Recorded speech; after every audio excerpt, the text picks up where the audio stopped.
সোনুর কিচেনে ওয়েলকাম। আজকে আমি তৈরি করেছি কুরকুরে চিংড়ি। চলুন দেখিয়ে দিই কীভাবে কুরকুরে চিংড়ি তৈরি করেছি।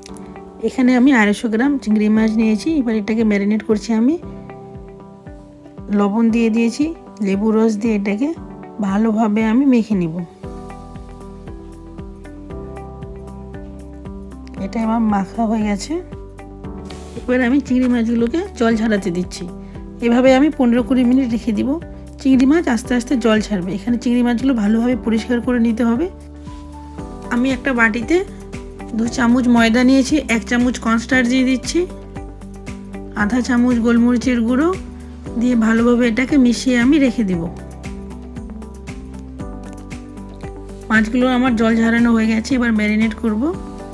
দিয়ে দিব আমি 1 চামচ আদা রসুনের পেস্ট, কাশ্মীরি লঙ্কা গুঁড়ো আধা চা চামচ, এবার দেব হলুদ গুঁড়ো দিয়ে ভালোভাবে আমি এটাকে মেখে নিচ্ছি। এখানে এটা আমার মাখা হয়ে গেছে। এভাবে মেখে আমি এটাকে রেখে দেব।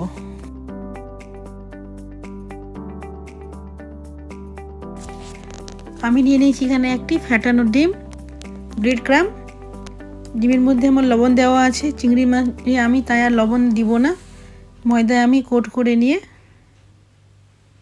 ভালোভাবে কোট করে নিচ্ছি। ডিমের মধ্যে আমি ডুবিয়ে ব্রেড ক্রাম্ব দিয়ে এটাকে আমি আবারও কোট করে নিব। যত ভালোভাবে এটা কোট করা যায় চিংড়িগুলো তত কুরকুরা হবে। একে একে চিংড়িগুলো আমি ভালোভাবে কোট করে নিব।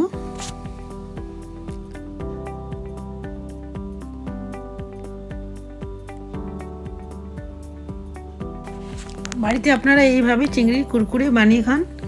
খুবই সুস্বাদু, ক্রিস্পি একটা রেসিপি, খেতে খুবই ভালো লাগে। একবারে কুরকুরের মতনই কুরকুরা হয়ে যায় এটা। চিংড়ি মাছগুলো আমার রেডি হয়ে গেছে।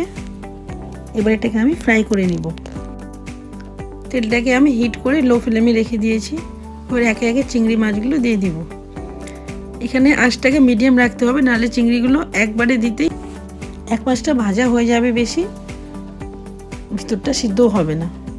মিডিয়াম আছে এটাকে আমি ভালোভাবে ফ্রাই করে নিচ্ছি। ভালোভাবে এটাকে এপাশ ওপাশ করে দিতে হবে, তাহলে ক্রিস্পি ভাবটা আসবে। চিংড়িগুলোর কালারও চেঞ্জ হয়ে গেছে। আমি এটাকে উল্টে দিচ্ছি। দেখুন কি সুন্দর কালার চলে এসছে, কুরকুরের মতন কালার চলে এসছে চিংড়ি মাছগুলোতে।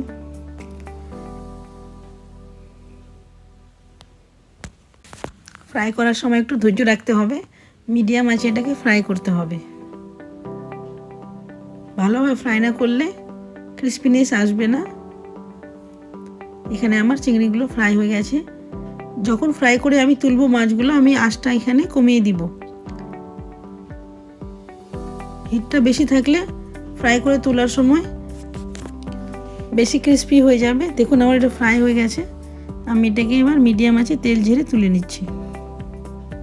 প্রত্যেকটা আমার সুন্দরভাবে ফ্রাই হয়ে গেছে। বেঁচে যাওয়া চিংড়িগুলো আমি আবারও ভালো করে ফ্রাই করে নিচ্ছি। মাছ যখন তেলে দিবেন আঁচটা একটু কম রাখবেন। তৈরি হয়ে গেছে আমার কুরকুরে চিংড়ি। আমি এখানে লাল চাটনি দিয়ে এটাকে সার্ভ করেছি। আপনারা বাড়িতে এই রেসিপিটা একবার বানিয়ে দেখুন, কমেন্টে আমাকে জানাবেন খেয়ে কেমন লাগলো। দেখার জন্য ধন্যবাদ।